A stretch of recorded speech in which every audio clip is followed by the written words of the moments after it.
Sean todos bienvenidos a AdBlats. Yo soy Carlos y les quiero comentar hoy, más bien contar una historia que me sucedió en esta semana. Yo fui a ver a una amiga, hace mucho que no la veía, a Andrea, que le mando un beso. La fui a ver a su casa y bueno, me encontré con que ella necesitaba que la ayude a armar una PC.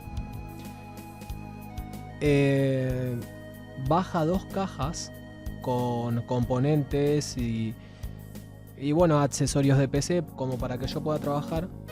Pero me encontré con algo que no esperaba, y es esta hermosa consola Super Nintendo. Digo, ¿qué haces con una Super Nintendo? Entonces, nada, fue una emoción muy grande para mí porque esto representa, más allá de que yo soy ceguero y que siempre tuve productos de Sega, una época dorada de los videojuegos, que aún sigue vigente porque muchas personas buscan esto. ¿Y por qué lo buscan? Bueno, porque es una consola que tiene 28 años de edad y todavía sigue funcionando. No es poco. Y aparte que te puede dar muchísimas horas de diversión. Pero vamos a ver un poco de historia de la Super Nintendo. La Super Nintendo, también llamada la Super Famicom, es la segunda videoconsola de sobremesa de Nintendo y la sucesora de la Nintendo NES. Lanzada en Japón en 1990, en América en 1991 y en Europa un año más tarde, mantuvo una gran rivalidad en todo el mundo con la Sega Mega Drive o Sega Genesis en América, durante la era de los 16 bits. Fue discontinuada en el año 1999, en 2003 en Japón. Gracias al chip Super FX, la Super Nintendo tuvo los primeros videojuegos totalmente tridimensionales en la consola, siendo Star Fox el primer videojuego para la consola de videojuegos con gráficos completamente tridimensionales. Esta consola la encontré en un estado muy malo. Andrea me vio con mucha emoción y decidió prestármela. Por eso la tengo ahora en mi casa. Pero quiero que vean en el estado que yo la encontré para ponerlos en contexto. Este es el estado en el que encontré la consola. Y así está ahora. Bueno, por supuesto, le hice todo un tratamiento. La traté muy bien. Es como si fuera mía. Yo la trato a esta consola como si fuera mía. Es más, ya le tomé cariño. La armé y la desarmé tantas veces que puedo hacerlo fácilmente. Y bueno, como pueden ver, los detalles, está como nueva. La verdad que pude hacer un trabajo muy bueno y es como si tuviera una consola nueva en mi mano. Pero lo mejor fue el momento, más allá de que tuve mucho trabajo con esta consola, y hay una persona que me ayudó muchísimo con esto porque la consola también tenía cortes en la fuente, en varias partes del cable y dentro de la fuente, además de que tenía algunos problemas en la placa. Pero gracias a Dios tengo a una persona de mi familia que es técnico en electrónica, que es mi papá, y que, bueno, creo que porque me vio así tan entusiasmado me ayudó. De no ser por él, no podría estar haciendo este video y sobre todo no hubiera disfrutado de los juegos que quiero que vean. Pero bueno, al margen de eso, estoy muy contento con esta consola.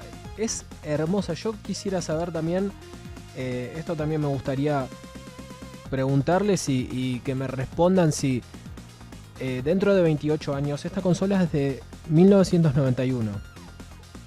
Dentro de 28 años podríamos utilizar una PlayStation 4, una Xbox One, una Nintendo Switch, una consola de octava generación o una Wii U, como puedo hacerlo con esta consola. Sí, se busca mucho lo retro por este motivo, además de lo que representa. Yo tengo acá también, tengo este cassette que trae 7 juegos en uno, que ahora los vamos a probar. Y la verdad que no es poco, no es para nada poco. Yo cuando la vi encendida me di cuenta de lo que yo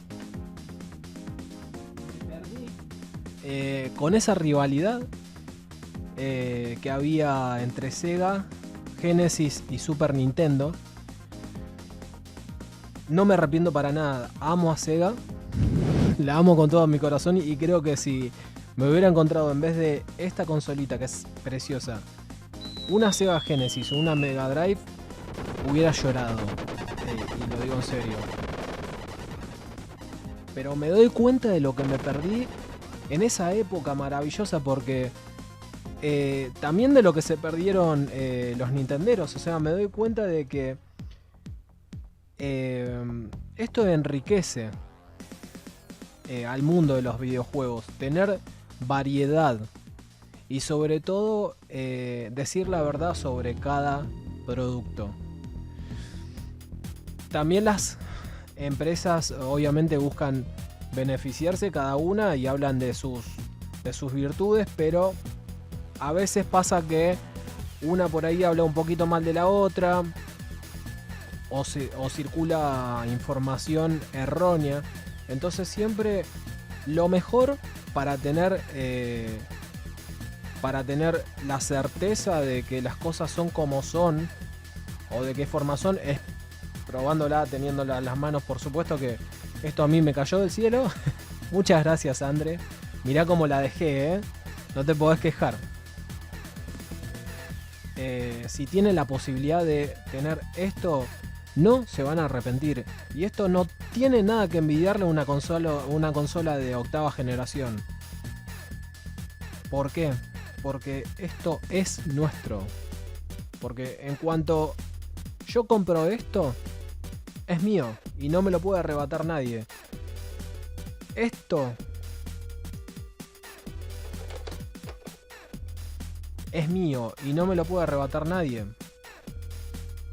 ¿Qué pasa cuando yo pongo un disco de PlayStation 4 o Xbox One en la consola? Bueno, es que tiene un archivo instalador que se conecta al servidor de Sony o de Microsoft. ¿Qué pasaría dentro de 28 años si yo encuentro una PlayStation 4 o una Xbox One de segunda mano? O como una consola retro. Pasaría que si el disco, si no tiene disco, no tiene juegos. Si el disco está formateado, no tiene juegos. Y si tengo la caja con el disco y lo pongo, no va a haber servidor activo para descargar ese juego. Entonces, eso no es un formato físico. Esto, vamos a hacerlo de la manera correcta, esto es el real formato físico. Por eso se busca tanto, por eso tiene tanto valor y sobre todo el valor emocional que tienen estas consolas. Yo sé que en algún momento voy a tener la oportunidad de poder disfrutar otra vez una Sega Mega Drive, una Sega Genesis. Y no digo que las consolas actuales no sean disfrutables, son muy lindas, tienen juegazos, pero me gustaría que las políticas cambien, que se pueda disfrutar un juego y que sea mío, que no sea un alquiler, y que si hay esa posibilidad de tener una suscripción donde, por ejemplo, como el Game Pass de Microsoft o Google Stadia, que ni siquiera tiene una consola, solo un mando, que sea una opción, pero no que me obliguen a consumir algo que ya va a dejar de ser mío. Bueno, de ahora en más, los videojuegos van a ser un servicio de alquiler. Y punto. Y no tengo otra opción. Bueno, entonces me quedo con esto. Prefiero 1000 veces esto. Porque encima yo no sé cuánto tiempo va a durar esto, pero la verdad que tiene una calidad altísima. Porque si después de 28 años esto sigue vigente, no sé qué tiempo de vida tenga, pero la verdad que es bastante extenso. Y por ahí ya les voy a traer otra consola que vi que tiene Andre. Que Andre, te la voy a robar. Es una forma de decir, por supuesto, pero la verdad que estas cosas hay que mostrarlas. Y obviamente a esa consola, que no voy a decir cuál es, también la voy a rejuvenecer. Y va a estar buenísimo. Va a estar buenísimo poder disfrutarla. Ya sé que funciona. No me va a dar tanto trabajo como esta que tenía problemitas. Y ahora está como nueva. Hermosa. Quedó hermosa. Y bueno, vamos a ver la consola encendida con los juegos. Bueno, y ahora vamos a proceder a darle arranque.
Espero que les haya gustado el video, que hayan disfrutado tanto como yo de jugar, de ver a la consola y sobre todo renovada. Y bueno, nos vemos en la próxima y espero poder traerles más cositas como estas. Hasta luego. Y hemos llegado al final del video. Si te gustó, suscríbete, dale like y comparte. Nos vemos en la próxima.